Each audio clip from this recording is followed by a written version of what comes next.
Hello student, welcome to my channel. আজকের বিষয় পঞ্চম শ্রেণীর গণিত, মডেল অ্যাক্টিভিটি টাস্ক, পঞ্চম শ্রেণীর গণিত অঙ্ক। এটা হলো আগস্ট মাসের মডেল অ্যাক্টিভিটি টাস্ক, ঠিক আছে, আগস্টের।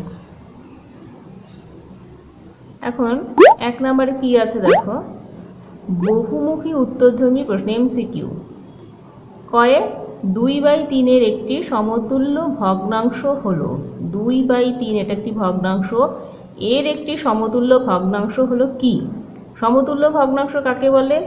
একই সংখ্যা দিয়ে লব এবং হর উভয়কে যদি গুণ বা ভাগ করা হয়, গুণও করা যেতে পারে বা অথবা ভাগ করা হয় যদি একই সংখ্যা দিয়ে উপরে এবং নিচে অর্থাৎ লব এবং হরকে, তাহলে যে ভগ্নাংশটি পাবো সেটা হচ্ছে সমতুল্য ভগ্নাংশ।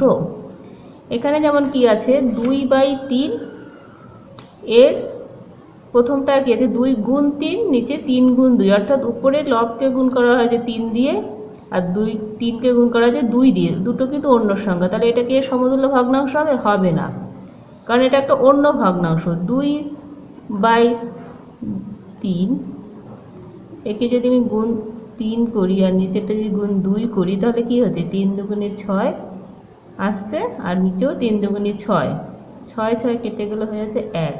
এটা কি আগের ভগ্নাংশটা পেলাম না, তাহলে এটা সমতুল্য ভগ্নাংশ নয়। সমতুল্য ভগ্নাংশ হলে একই সংখ্যা দিয়ে উপর এবং নিচে গুণ অথবা ভাগ দুটোই হতে পারে। এখানে দেখো বিতে কি আছে, বিতেও সেই অন্য আছে। সিতে তো শুধু 2 দিয়ে গুণ, মানে উপরেও 2 দিয়ে গুণ, নিচে কিন্তু 1 দিয়ে গুণ। সি এরটা দেখো কি আছে, 2/3 গুণ 2 এটা মানে কি, এটা মানে হচ্ছে 2 গুণ 2, নিচে কিন্তু 3, শুধু 3, বা গুণ আমি 1ও বলতে পারি, কিছু নেই মানে 1। তাহলে এটা হচ্ছে 4/3, এটা একটা অন্য ভগ্নাংশ। দিয়ে কি আছে, দিয়ে দেখো 2/3 উপরেও 5 দিয়ে গুণ, নিচেও 5 দিয়ে গুণ, তাহলে এটা কি হচ্ছে, এই 5 যদি আমি কেটে দিই তাহলে সেই 2/3ই পাচ্ছি, অর্থাৎ 2/3 এর সমতুল্য ভগ্নাংশ হচ্ছে ডি এরটা। এখানে অ্যান্সার কোনটা হবে? ডি। তারপরে ক্ষয়ে কি আছে, 1/4 এবং 3/32 একে একই হর বিশিষ্ট ভগ্নাংশে পরিণত করলে পাওয়া যাবে কোনটা? একই হর বিশিষ্ট, হর মানে নিচে যে অংশটা থাকে ভগ্নাংশের নিচের অংশটাকে বলা হয় হর। তাহলে হর বিশিষ্ট, একই হর বিশিষ্ট, অর্থাৎ এইখানে হর যা থাকবে এখানেও সেই একই হর হতে হবে। সেই রকম কোন ভগ্নাংশটা আছে এখানে একই হর বিশিষ্ট? এখানে আছে 1/4 এবং 3/32। এইটাকে করার একটা নিয়ম আছে, এখানে উত্তর যাই থাক না কেন সেই নিয়ম অনুযায়ী যদি করো তাহলে কি করতে হবে, প্রথমে এই 1/4 আর 3/32, নিচে এর হর 4, এর হর 32। আমাদের নিয়ম কি, নিয়ম হচ্ছে এই হরগুলোর লসাগু করতে হয়, হরগুলোর লসাগু করতে হবে। এই হরের লসাগু করলে কত হবে? লসাগু করার নিয়ম তোমরা জানো, এর লসাগু করলে কত হচ্ছে, 2 দিয়ে মৌলিক সংখ্যা দিয়ে দিতে হয়। এবার যা থাকে লসাগু কত, 2 গুণ 2 গুণ 1 গুণ 8, তাহলে কত হচ্ছে, 2 দুগুণে 4, 4টা 32, এই লসাগু কত হচ্ছে 32।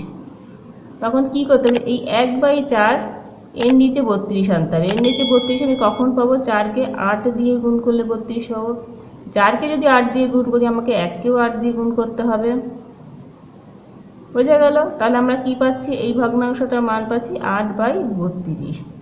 এবার 3/32 যেটা আছে, 3/32 যেটা আছে, এটা কি পাচ্ছি, 3/32, নিচে 32 আনতে 32কে কত দিয়ে গুণ করলে 32 আসবে, 1 দিয়ে। 32 আছে, 1 দিয়ে গুণ করবো, নিচে 1 দিয়ে গুণ করলে উপরেও 1 দিয়ে গুণ করতে হবে, তাহলে এটা হচ্ছে 3/32। তাহলে আমি কি পেলাম, একই হর বিশিষ্ট ভগ্নাংশ কি পেলাম, উপরেরটা পেলাম 8/32, নিচেটা পেলাম 3/32। তাহলে 8/32 এবং 3/32 কোথায় আছে, এইখানে আছে সিতে। তাহলে এর উত্তরটা হলো সি। এর পরেরটা এখানে শুধু উত্তরে টিক দিলেই হবে, কিন্তু নিজেকে বোঝার জন্য এগুলো আমি বুঝিয়ে দিলাম, এটা বুঝে করার জন্য। তারপরে গয় আছে 1/5 যোগ 2/5 সমান সমান কত।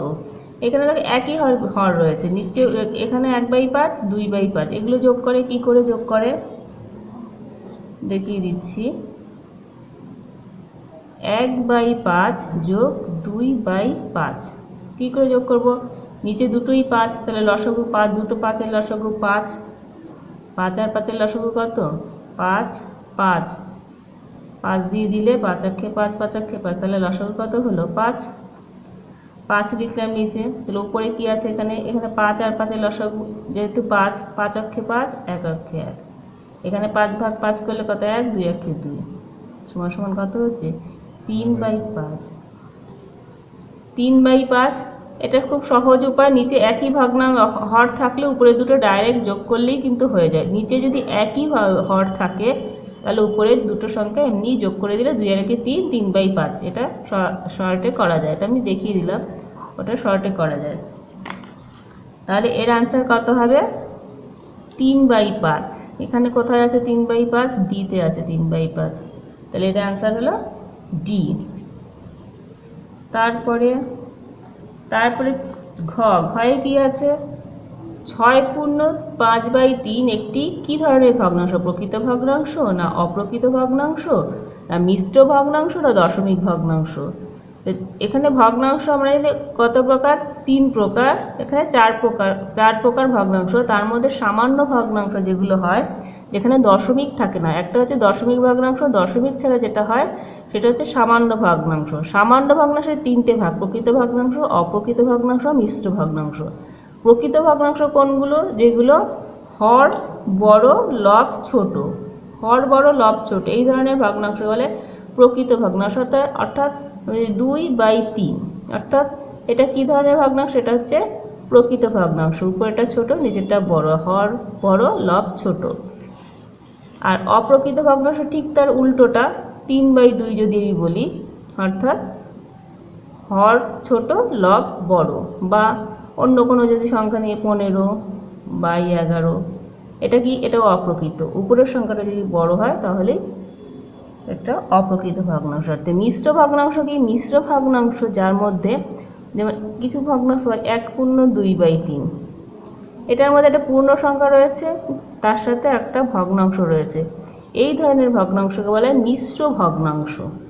তাহলে আমরা এখানে যেটা দিয়েছে 6/5/3, এটি একটি কী ধরনের ভগ্নাংশ, এটি একটি মিশ্র ভগ্নাংশ, এটা একটা পূর্ণ সংখ্যা রয়েছে 6, এটা হলো মিশ্র ভগ্নাংশ।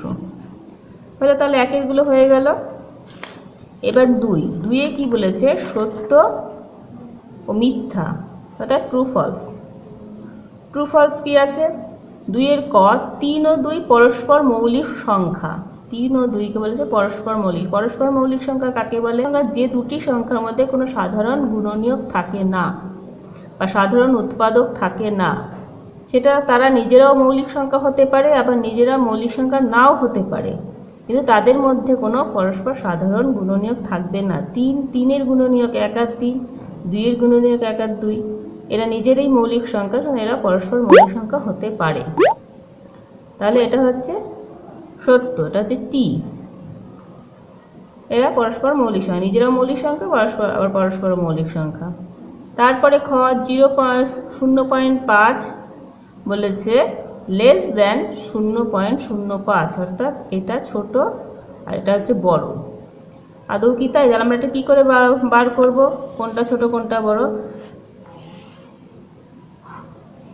এখানে দেখো বলেছে 0.5 আর একটা 0.05, এখানে দশমিকের পর 2 ঘর আছে, তাহলে আমি এখানে দশমিকের পর 2 ঘর বসাবো, তার জন্য একটা 0 পাবো।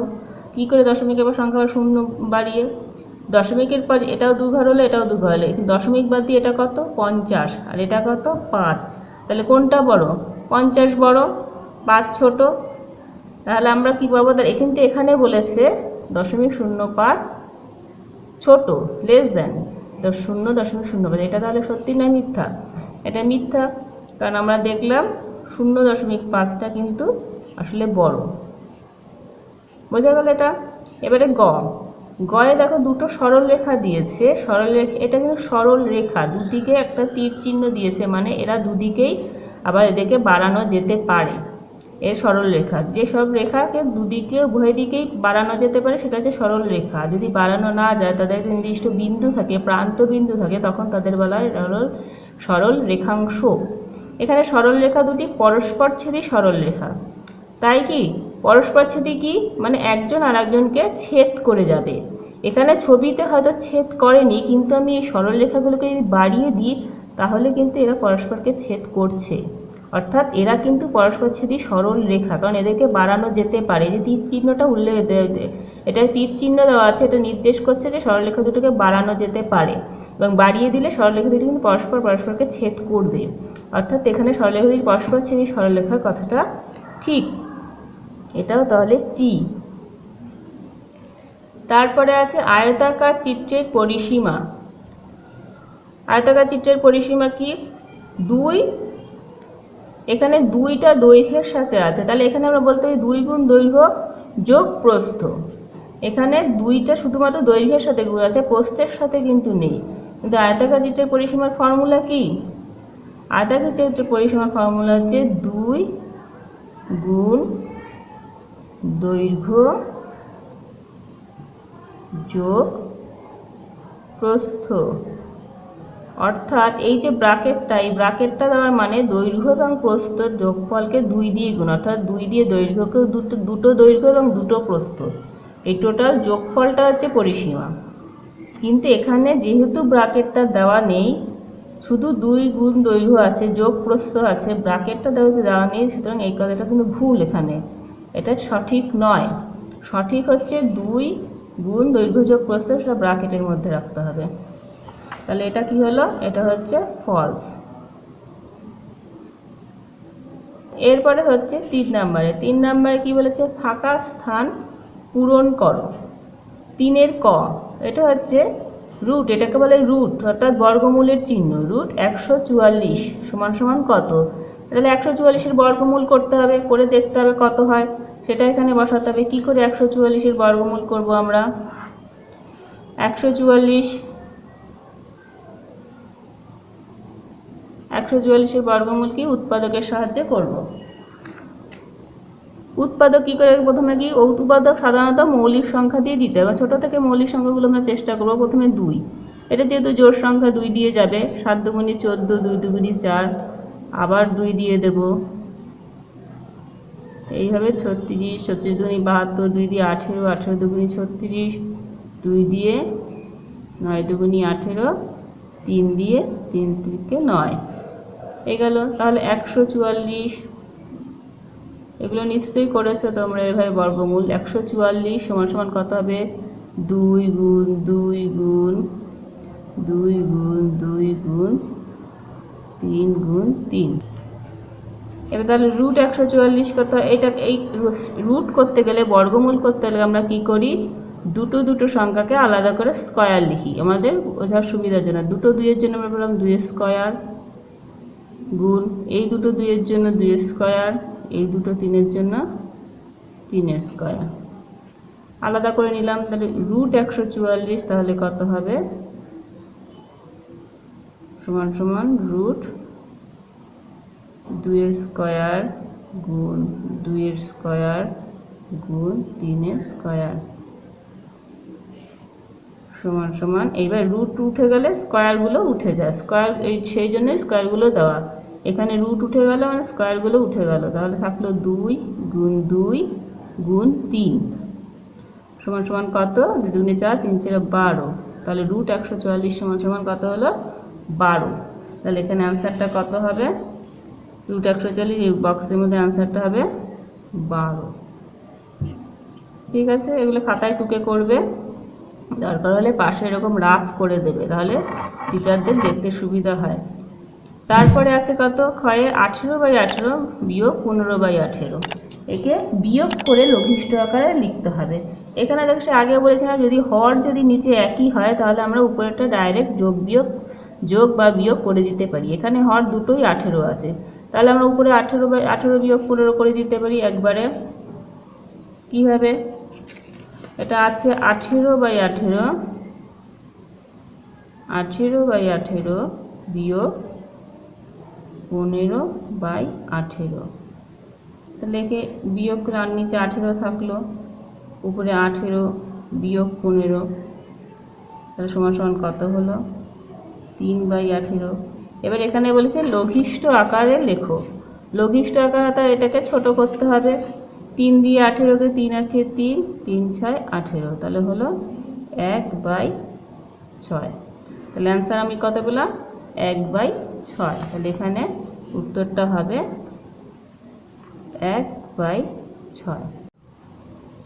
এরপরে গয়েরটা 6 পূর্ণ 5/3, একে বলা হচ্ছে অপ্রকৃত ভগ্নাংশে পরিণত করো। 6 পূর্ণ 5/3কে কীভাবে আমরা অপ্রকৃত ভগ্নাংশে পরিণত করব? 6 পূর্ণ 5/3, 6 পূর্ণ 5/3-এর যে নিচে হরটা আছে সেই হর হচ্ছে নিচেই থাকবে, ঠিক আছে? আর ওপরে কি হবে? এই 3-এর সাথে এই 6 গুণ করব, এই 3-এর সাথে 6 গুণ করব, গুণ করে যোগ করব, উপরে যেটা রয়েছে লব সেটা যোগ করে দেবো। এই পূর্ণ সংখ্যাটা কি হলো? এর সাথে গুণ করে দিলাম, হরের সাথে গুণ করে যেটা হবে তার সাথেই 5 যোগ। তাহলে আমরা কি পাবো? নিচে 3, এখানে 3 6 18 যোগ 5, তাহলে সমান সমান কত হলো? 23/3, তাই তো? 18 আর 5 23/3। তাহলে আমাদের এখানে আমি কি পেলাম? এর যে অপ্রকৃত ভগ্নাংশ করতে বললো, তাহলে 6 পূর্ণ 5/3 সমান সমান পেলাম 23/3। তাহলে এখানে অ্যান্সারটা হবে 23/3। ওকে। এরপরে ঘয়ে কি আছে? তোমার কাছে 4.50 টাকা জমা ছিল, আমি 15.50 টাকা দিলাম, তোমার কাছে মোট কত টাকা হলো? অর্থাৎ আগে এত টাকা জমা ছিল, তারপরে আবার এত টাকা দেওয়া হলো, তাহলে মোট কত টাকা হবে? নিশ্চয়ই যোগ করতে হবে, বেড়ে গেল। আগে যা ছিল এটা বেড়ে গেল, তাহলে এটা মোট, এটা যোগ করবে। দশমিকের যোগ বিয়োগের কি নিয়ম? দশমিকের যোগ বিয়োগ খুবই সহজ। এখানে 4.50 আছে, দশমিকের যোগ বিয়োগে আমাকে লক্ষ্য রাখতে হবে দশমিকের নিচে যেন দশমিকটা বসে। সংখ্যা যাই থাকুক না কেন, দশমিকের নিচে যেন দশমিকটা বসে। এখানে 15.50 আছে, তাহলে 15টা আমি এখানে লিখব, দশমিকের সমান একদম সোজাসুজি দশমিক, তারপরে 50। এখানে কিছু নেই, এখানে শূন্য দিতেও পারি, নাও দিতে পারি। এটা কত টাকা? এটা টাকা, এটা আমি যোগ করতে হবে। যোগ করে 0 0, 5 আর 5 10 শূন্য, হাতে 1, 5 আর 4 9 1 10 শূন্য, হাতে 1, 1 আর 1 2। তাহলে এটা যোগ করে এই হলো 20 টাকা। তাহলে এখানে আমার কাছে মোট কত টাকা হলো? 20 টাকা হলো। 4-এর ক। 4-এর ক কি বলেছে? একটি বর্গাকার মাঠের দৈর্ঘ্য 40 মিটার, প্রতি বর্গমিটার 6 টাকা হিসাবে তাতে ঘাস লাগাতে কত খরচ হবে? এই মাঠটা কি বর্গাকার মাঠ, বর্গাকার মাঠের দৈর্ঘ্য 40 মিটার। বর্গাকার মাঠের দৈর্ঘ্য এবং প্রস্থ দুটোই একই হয় যেহেতু এটা বর্গক্ষেত্র। তাহলে একটা বর্গাকার মাঠের বর্গক্ষেত্রের ছবি আঁকবো। এটা একটা বর্গাকার, এই বর্গাকার মাঠের দৈর্ঘ্য 40 মিটার, অর্থাৎ এর দৈর্ঘ্য যদি 40 মিটার হয় তাহলে প্রস্থও 40 মিটার হবে। তাহলে এর 4টে বাহুই 40 মিটার, যেহেতু এটা বর্গাকার, 4টে বাহুই কিন্তু 40 মিটার। এবার এই বর্গাকার মাঠের ঘাস লাগাতে বলছে প্রতি বর্গমিটার 6 টাকা হিসাবে ঘাস লাগাতে কত খরচ হবে? ঘাস লাগাতে হবে, কোথায় ঘাস লাগাবে? মাঠের ভিতরে। মাঠের ভিতরে, তার মানে এটা কি? এটা হচ্ছে ক্ষেত্রফল, এই জায়গাটা হচ্ছে ক্ষেত্রফল। তাহলে আমাকে এই কতটা জায়গায় ঘাস লাগানো হলো সেটা বার করার জন্য ক্ষেত্রফলটা বার করতে হবে। তো বর্গক্ষেত্রের ক্ষেত্রফল কি? তাহলে এখানে বর্গাকার মাঠের লিখে করতে হবে, অঙ্কটা কষে দেখাতে হবে। বর্গাকার মাঠের দৈর্ঘ্য প্রথমে কি লিখবো? বর্গাকার মাঠের দৈর্ঘ্য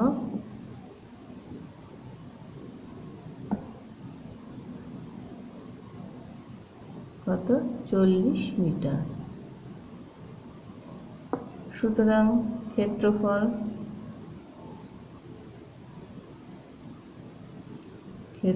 কত, বর্গাকার মাঠের ক্ষেত্রফল বাহু স্কয়ার বা বাহু গুণ বাহু। এখানে যেহেতু দৈর্ঘ্য আছে আমি দৈর্ঘ্য গুণ দৈর্ঘ্য লিখলাম, দৈর্ঘ্য গুণ দৈর্ঘ্য। দৈর্ঘ্য কত, দৈর্ঘ্য হচ্ছে 40, তাহলে 40 গুণ 40 কি বর্গ মিটার। এখানে একটা বর্গ একক লিখতে পারি, এটা হচ্ছে বর্গ, যেহেতু মিটার এখানে বর্গ মিটার।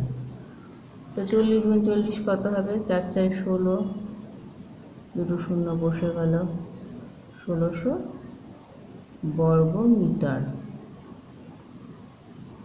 তাহলে বর্গাকারের ক্ষেত্রফল পেলাম 1600 বর্গ মিটার।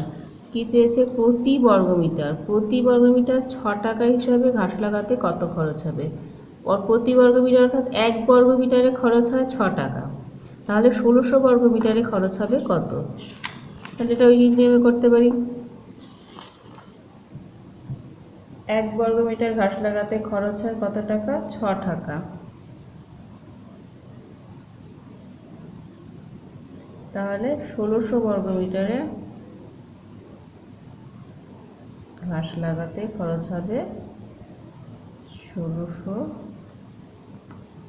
গুণ 6 টাকা। তাহলে 1600 বর্গ মিটারে ঘাস লাগাতে 1600 বর্গ মিটার ঘাস লাগাতে খরচ হবে 1600 গুণ 6 টাকা। 6 ষোলং কত, 6 ষোলং 96, 96 দুটো শূন্য টাকা। তাহলে উত্তর কী হলো, আমার প্রতি বর্গ মিটার ঘাস লাগাতে ওই জমিতে কত খরচ হবে, মোট খরচ হবে 96,600 টাকা। তাহলে উত্তর মাঠে ঘাস লাগাতে খরচ হবে টাকা। তারপরের অঙ্কটা বলেছে ক্ষয় একটা ছবি দেওয়া আছে, ক্ষয়ের ছবি দেওয়া আছে, ছবিতে এই অংশটা বলেছে 6 মিটার আর এই উপরের অংশটা 4 মিটার, এই পুরো টোটালটা 10 মিটার, এই টোটালটাতে 10 মিটার। আমাকে বলেছে ঘষা অঞ্চলের পরিসীমা নির্ণয় করে। ঘষা অঞ্চল অর্থাৎ এই অঞ্চলটা, এই অঞ্চলের পরিসীমা নির্ণয় করতে হবে। পরিসীমা নির্ণয় করতে গেলে আমাকে চারপাশের দৈর্ঘ্যটা জানতে হবে। এইটা ওপরে যদি এটা 4 মিটার হয় তাহলে এটাও 4 মিটার, এটাও 4 মিটার, এটা যদি এটা 4 মিটার হলে এই নিচের এটাও 4 মিটার, এইটুকু অংশ 4 মিটার। এখানে এই অংশটা 6 মিটার, তাহলে এই অংশটার সমান এই অংশটা ধরে নেব, তাহলে এটা হচ্ছে 6 মিটার, তাহলে এটা 6 মিটার। তাহলে আমি এই যে ঘষা অঞ্চলের দৈর্ঘ্য প্রস্থ পেয়ে গেলাম, দৈর্ঘ্য 6 মিটার আর প্রস্থ 4 মিটার। আমাকে বলছে পরিসীমা, তাহলে এটা একটা আয়তাকার, যেহেতু 6 মিটার দৈর্ঘ্য 4 মিটার প্রস্থ, তাহলে এটা একটা আয়তাকার অংশ। এই অংশের পরিসীমা নির্ণয় করতে হবে। পরিসীমা কি, আয়তক্ষেত্রের পরিসীমার ফর্মুলা কি, 2 গুণ দৈর্ঘ্য যোগ প্রস্থ। এইভাবেও করতে পারি, আবার এইভাবেও করতে পারি, প্রত্যেকটা বাহু আমি দৈর্ঘ্য যোগ করেও এই পরিসীমাটা নির্ণয় করতে পারি। তারপর ঘষা অঞ্চলের পরিসীমা সমান কত হবে, তাহলে এই চারপাশে যে দৈর্ঘ্যগুলো সেগুলো আমরা যোগ করে দিতে পারি, 4 যোগ 6 যোগ 4 যোগ 6 এত মিটার, মিটার দেওয়া আছে এখানে, কত হচ্ছে 10 আর 10 20 মিটার। এটা সহজে বার করা যায়। এটা আমি এই কারণেই বার করলাম, অনেক ক্ষেত্রে দেখা যায় এমন একটা শেপ দেয় সেটা না আয়তাকার না বর্গাকার না কোনো কিছুই হয় না, ভুজাকারও হতে পারে, তখন কিন্তু আমরা সেই পরপর যোগ করেই বার করলাম। ঠিক আছে, এটা হচ্ছে পরিসীমা। পরিসীমা মানে চারপাশের দৈর্ঘ্য, সে চারপাশের দৈর্ঘ্য যাই হোক না কেন প্রত্যেকটা পরপর যোগ করলে সেটা একই বেরোবে। এরপরের অঙ্কটা, এরপরে আছে সরল, এটাই লাস্ট অঙ্ক। সরল কি, 5 গুণ 4 গুণ 3 ভাগ 6 ভাগ 5 গুণ 8। এখানে গুণ আর ভাগ আছে। সরলের নিয়ম কি, সরলের নিয়ম হচ্ছে তোমরা জানো সরলের নিয়ম হচ্ছে সংক্ষেপে বলা হয় বদ মাস।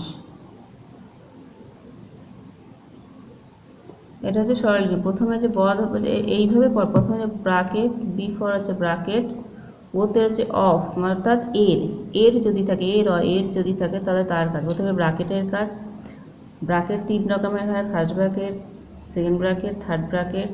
তারপরে ও এর কাজ অর্থাৎ অফ, এর কাজ। তারপরে ডি অর্থাৎ ভাগ, ডিভাইডেড ডি। তারপরে হচ্ছে হচ্ছে গুণ মাল্টিপ্লিকেশন, তারপরে হচ্ছে অ্যাডিশন, তারপর হচ্ছে সাবট্রাকশন হচ্ছে বিয়োগ। এখানে কি আছে গুণ আর ভাগ, তাহলে আমাদের আগে কার কাজ, ভাগের কাজ, ডিভাইডেড আগে ভাগের কাজ তারপরে গুণের কাজ। তাহলে এক্ষেত্রে আমাকে আগে ভাগের কাজটা করে নিতে হবে, তারপরে গুণের কাজ করতে হবে। তো ভাগের কাজ কিভাবে করব, সরলে সাধারণত ভাগ কিভাবে করে 5 গুণ 4 গুণ 3, 3 ভাগ 6 আছে। এখানে কি করব আমরা আমাদের সুবিধার জন্য এই ভাগটাকে গুণ করে দেবো, গুণ করে 1/6 করব। অর্থাৎ 6কে যদি 6-এর তলে আমি 1 ধরি, এটাকে উল্টে দেওয়া হলো। গুণ চিহ্ন দিয়ে আমরা যে কোনো ভগ্নাংশকে উল্টে দিতে পারি। 6-এর তলে যদি মনে মনে 1 ধরি তাহলে 1/6 হলো। পরেরটাও যেহেতু ভাগ চিহ্ন আছে, গুণ দিয়ে 1/5 করে দিলাম, গুণ 8। তাহলে এক্ষেত্রে সব গুণ চলে এলো। এবার আমার সুবিধা হয়ে গেল করতে। কী করে করবো, এবার যেগুলো কাটাকাটি যায় সেগুলো কাটাকাটি করবো।